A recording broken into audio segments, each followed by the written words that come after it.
귀한 찬양 감사드립니다. 우리 마음을 다하고 정성을 다해서 우리 옆에 분들과 함께 예배 말씀 듣기 전에 같이 마음을 열어서 같이 인사하도록 하시겠습니다. 사랑합니다. 축복합니다. 힘내세요.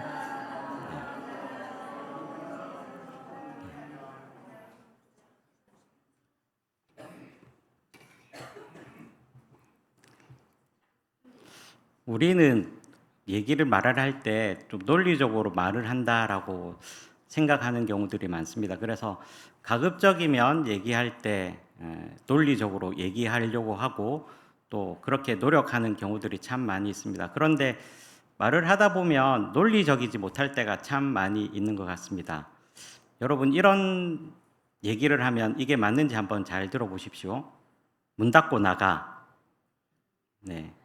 문 닫고 나가. 네. 이게 논리적으로 맞는 말인가요? 문 닫고 나가 하면 문을 닫고 나가야 되는데 문을 닫은 상태에서는 밖으로 나갈 수가 없잖아요. 그죠? 우리가 흔히 쓰는 표현 가운데 문 닫고 나가, 또 옛날 TV나 영화 같은 데서 보면 형사가 그 범인을 잡을 때 꼼짝 말고 손들어 이렇게 얘기하는 경우들이 있습니다. 꼼짝하지 말았는데 어떻게 손을 드냐, 이런 논리적으로 안 맞는 경우들이 참 많이 있습니다. 그래서 우리가 얘기를 하다 보면 나는 논리적으로 말하는 것 같은데 또 내가 하는 말이 맞는 것 같은데 일상생활에 하다 보면 가끔씩 그렇지 못한 경우들도 있는 것 같습니다. 뭐 꼼짝 말고 손들어 라든지 문 닫고 나가 라든지 이러한 표현들이 있는 것 같습니다. 이런 표현들은 문 닫고 나가라는 이런 표현들은 문 닫으라는 것에 이제 강조점이 있다 보니 뒤에 나가라는 말이 좀 흐지부지해 경우이고, 또 꼼짝 말고 손들어라는 단어도 꼼짝 말라는 말이 중요한 주제인데 손들어라는 이제 보조격으로 사용되는 그러한 경우들로 표현되다 보니 조금 논리적으로 생각해 보면 안 맞는 경우들도 있는 것 같습니다.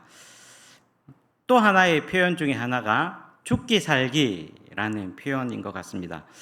우리가 스포츠 시합을 하면 선수들이 각오를 다짐할 때 죽기 살기로 싸워서 꼭 우승하고 돌아오겠습니다 라고 얘기를 하는 경우들이 참 많이 있습니다.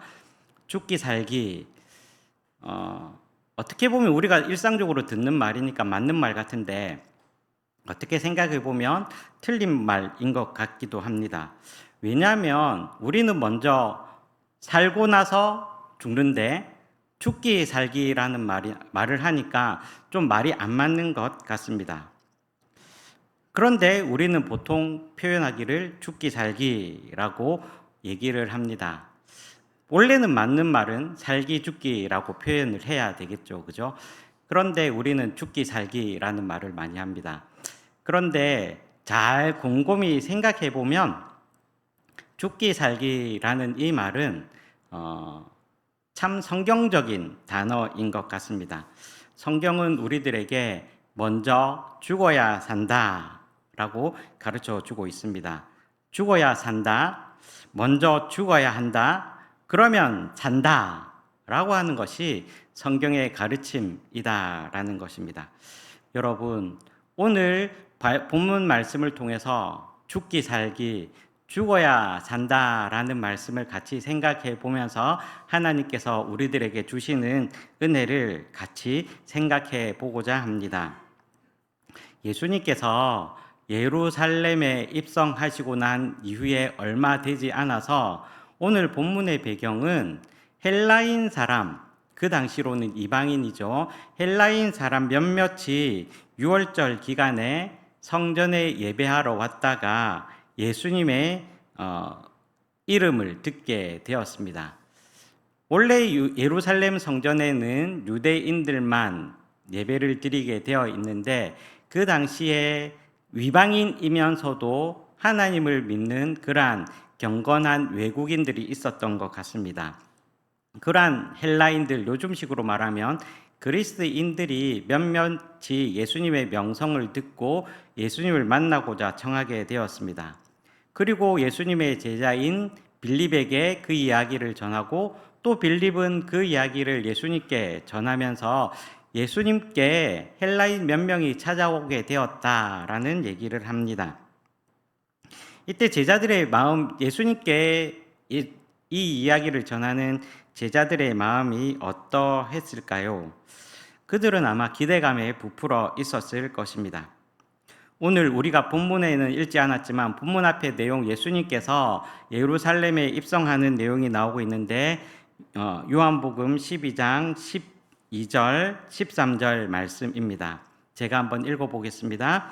그 이튿날에는 명절에 큰 무리가 예수께서 예루살렘으로 오신다는 것을 듣고 종려나무 가지를 가지고 맞으러 나가 외치되 호산나 찬송하리로다 주의 이름으로 오시는 이 곧 이스라엘의 왕이시여 하더라. 아멘. 예수님께서 예루살렘으로 입성하는데 왕의 행렬과 같은 왕의 행렬과 같은 모습으로 사람들이 예수님을 영접하는 것을 보게 되었습니다. 사람들이 예수님을 영접하는 모습을 본 제자들은 예수님이 무언가 하시겠구나라는 것으로 생각하게 되었습니다. 그동안 제자들은 예수님의 말씀에 따라서 가족도 버리고 또 직업도 버리고 고향을 떠나와서 노숙을 하면서 예수님 한 분만 보고 따라다녔습니다. 그동안 정말 많은 고생을 하였습니다. 예수님을 환영하고 또 받아들이는 이들도 있었지만 예수님을 배척하는 이들도 있었고 예수님을 반대하는 무리들도 많이 만났기에 그들은 예수님을 따라다니며 정말 많은 고생을 하였습니다. 그런데 예루살렘을 입성하면서 그들은 이제 그 고생이 끝날 때가 온 것처럼 보였습니다. 그분을 마치 이스라엘의 왕인 것처럼 영접하는 사람들을 보면서 마음에 흥분이 되었습니다. 게다가 처음에 말씀드린 것처럼 유대인들만 예수님을 왕으로 영접하는 것이 아니라 헬라인들도 이방인들조차도 이제 예수님을 인정하는구나 라고 생각하게 되었습니다. 이제 예수님께서 왕이 되시고 제자들 자신들도 이제 한 자리씩 차지하게 될 것이다 라는 기대를 가지게 되었습니다. 예수님께서는 이러한 제자들의 말씀을 듣고 뭐라고 말씀하셨는지 23절을 함께 보시겠습니다. 23절 말씀입니다. 함께 읽으시겠습니다. 예수께서 대답하여 이르시되 인자가 영광을 얻을 때가 왔도다. 아멘. 예수님께서 헬라인들이 예수님을 만나고자 한다고 하는 얘기를 듣자 인자의 영광을 얻을 때가 왔다라고 제자들에게 선포를 하십니다. 이 말씀을 들은 제자들은 더욱더 흥분하고 긴장하게 되었을 것입니다. 이제 예수님께서도 왕이 되시는구나. 이제 왕이 되어서 영광의 자리를 차지하시겠구나. 우리가 원하는 대로 로마의 군대를 물리치고 이스라엘을 참으로 회복시켜 주시겠구나. 라는 그러한 생각을 하였을 것입니다. 그런데 그 예수님의 말씀 다음을 보면 제자들의 기대에 찬물을 끼얹는 말씀을 하십니다. 우리가 너무나도 잘 아는 말씀인데 24절 말씀입니다. 함께 읽어보시겠습니다. 시작.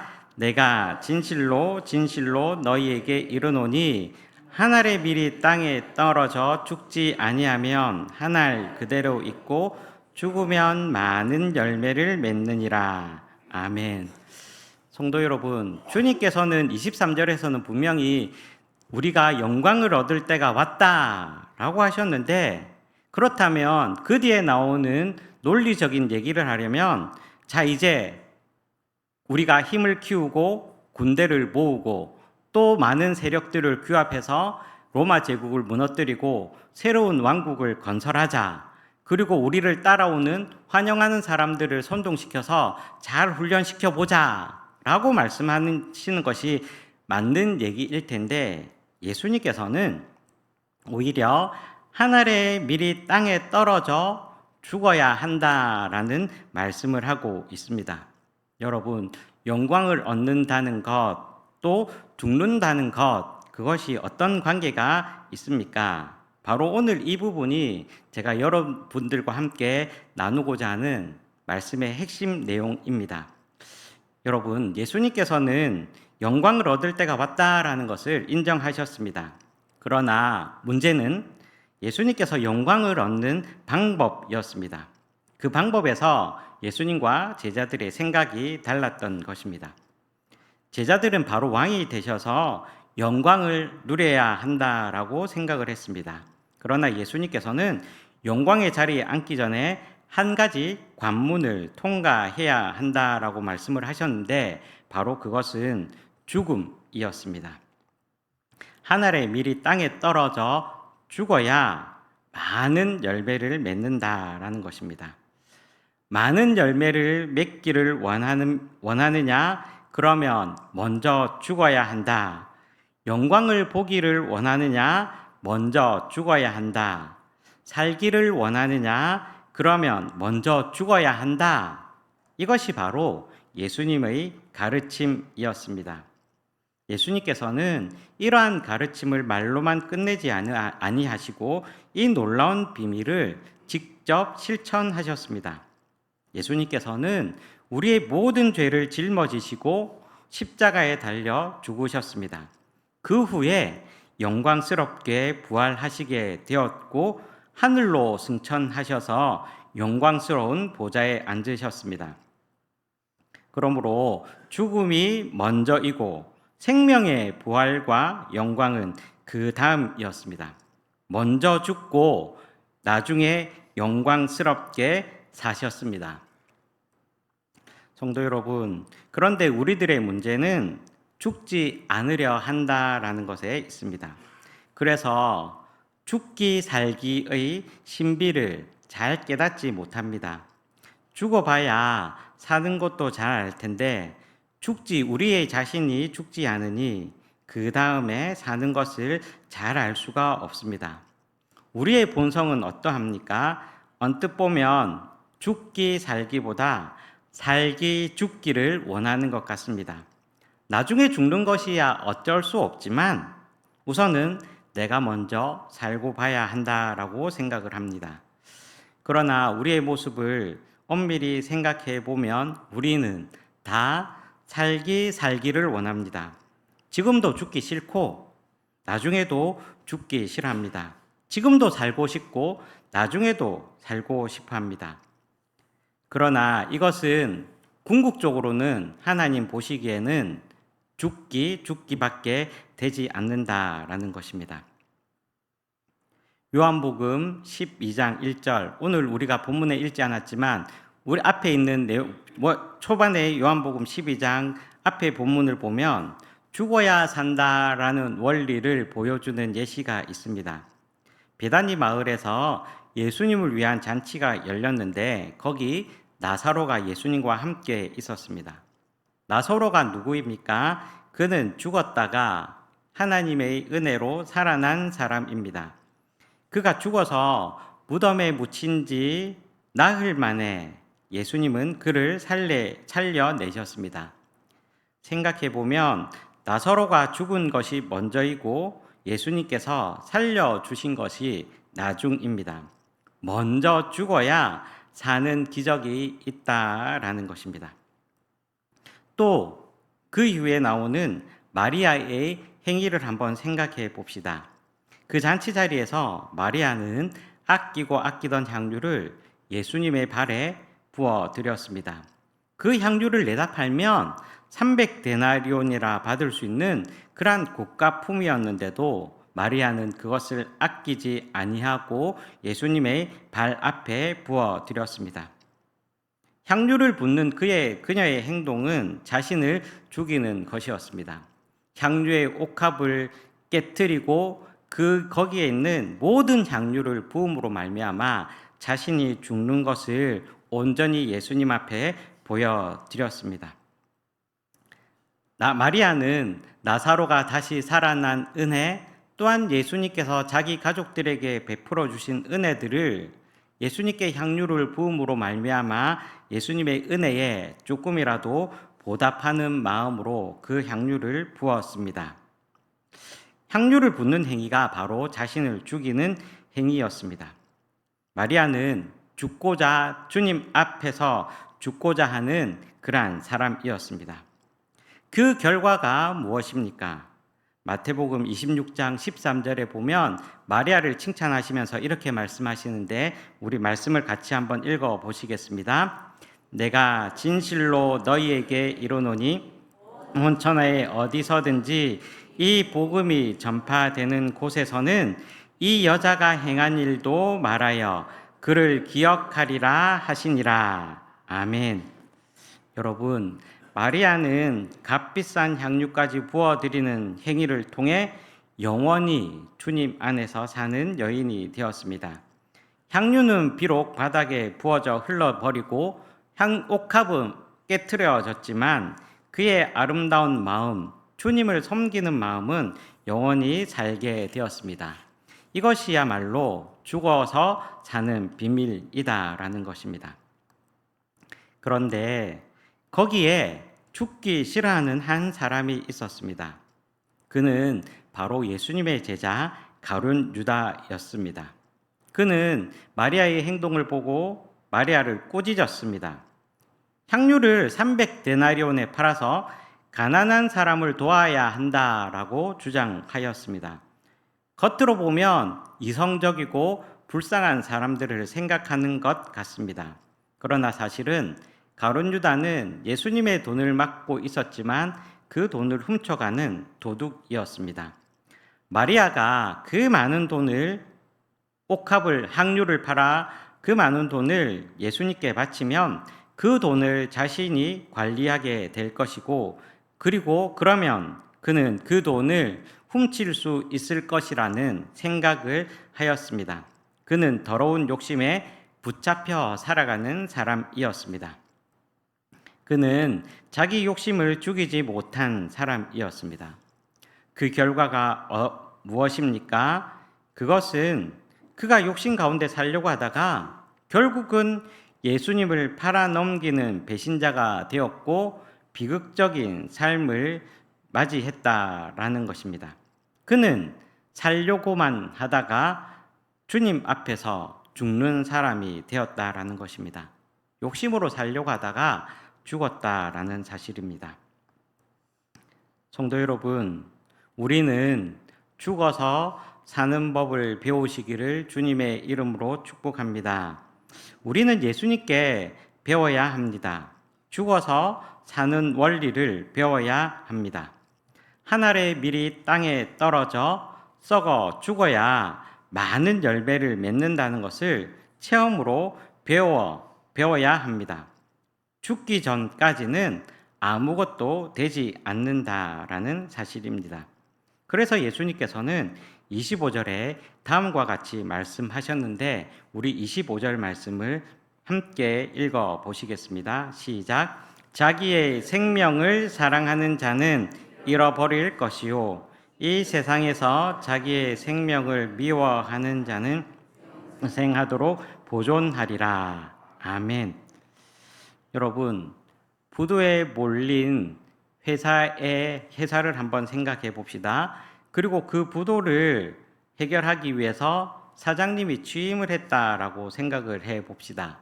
그렇다면 그 사장님은 취임식만 마치면 또 사장이라는 명함만 파면 바로 즉시 사장이 되는 것입니까? 물론 그때부터 회사의 종업원들은 그분을 보면서 사장님이라는 호칭으로 부를 것입니다.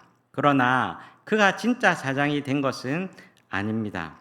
회사가 부도 위기에 몰렸으니 취임하는 것만으로 사장님이 될 수는 없을 것입니다. 온 직원들이 정말로 사장님으로 존경하고 받들게 되려면 사장님이 죽어야 합니다. 사장의 거들먹거리는 권위적인 태도를 죽이고 직원들과 함께 동고동락하고 또한 밤낮 없이 직원들과 함께 뛰어다니며 회사를 살리기 위해 노력해야만 합니다. 직원들 입에서 우리 사장님이 정말 회사를 위해 자신의 모든 것을 다 버렸구나, 죽을 각오로 최선을 다하고 계시는구나 라고 인정될 때에 다시 말해서 사장님이 사장다움을 내려놓고 진정으로 죽을 때에 그때서야 진짜 사장님이 되는 것입니다. 그 이전까지는 호칭만 사장으로 살아갈 뿐입니다. 여러분, 교회 생활도 마찬가지입니다. 누구나 자신을 먼저 죽이는 마음으로 살아갈 때에 우리가 속한 공동체, 선교회, 구역이 살아날 줄로 믿습니다. 가정도 마찬가지입니다. 남편이 욕심을 죽이면 가족이 살 줄로 믿습니다. 가장이 더러운 욕심을 버리면 가족이 살 줄로 믿습니다. 가족의 남편의 자만심이 죽으면 가정들이 살아나고 또 주님 앞에 올바로 설 줄로 믿습니다. 그런데 지금 우리의 문제는 죽지 않은 것, 죽으려 하지 않는다라는 것입니다. 우리의 욕심도 죽지 않았습니다. 우리의 자존심도 죽지는 않았습니다. 교만도 여전히 죽지 않고 살아있는 것 같습니다. 그래서 우리는 날마다 죽는다라고 고백했던 바울 사도를 기억하기를 원합니다. 그는 고린도전서 15장 31절에서 다음과 같이 고백하고 있는데 15장 31절 말씀입니다. 제가 읽어보겠습니다. 형제들아, 내가 그리스도 예수 우리 주 안에서 가진 바 너희에 대한 나의 자랑을 두고 단언하노니 나는 날마다 죽노라. 아멘. 사도 바울은 예수님을 만나면서 자신의 모든 것을 죽였습니다. 종교적으로 율법을 철저히 지켜 자신의 의로움을 자랑하면서 바리새인으로 성공하려던 마음을 죽였습니다. 사회적으로 로마 시민으로서 큰 소리를 치면서 살려던 마음을 죽였습니다. 그는 철저히 자신을 죽이고 예수님을 위해 살기로 마음 먹었습니다. 이 모든 것을 죽이자 바울은 영원히 사는 사람이 되었습니다. 우리 모두가 존경하는 믿음의 대선배가 되었고 기독교의 기초를 놓는 그러한 위대한 사도가 될 수 있었습니다. 그렇다면 여러분들에게 마지막으로 한 가지 더 말씀을 드리려고 합니다. 그것은 우리가 죽을 마음으로 살기를 다짐했다면 문제는 무엇을 위하여 죽느냐 하는 목적의 문제입니다. 아무리 우리가 죽기를 각오하고 살아도 잘못된 것을 위해 죽으면 큰일입니다. 죽었으나 헛된 것을 위해 죽으면 영원히 살지 못합니다. 여러분, 잘못된 사이비 교주 또 이단을 따라 사는 사람들이 그 사람들의 희생, 그 사람들의 죽음이 복된 것입니까?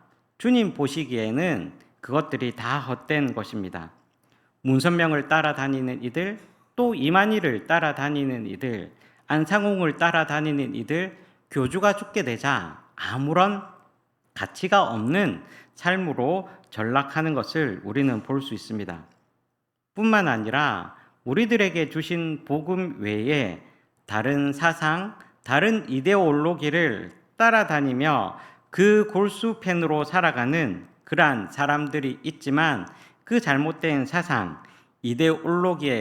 이데올로기를 위해 희생한다 할지라도 그 죽음은 헛되고 말 것입니다.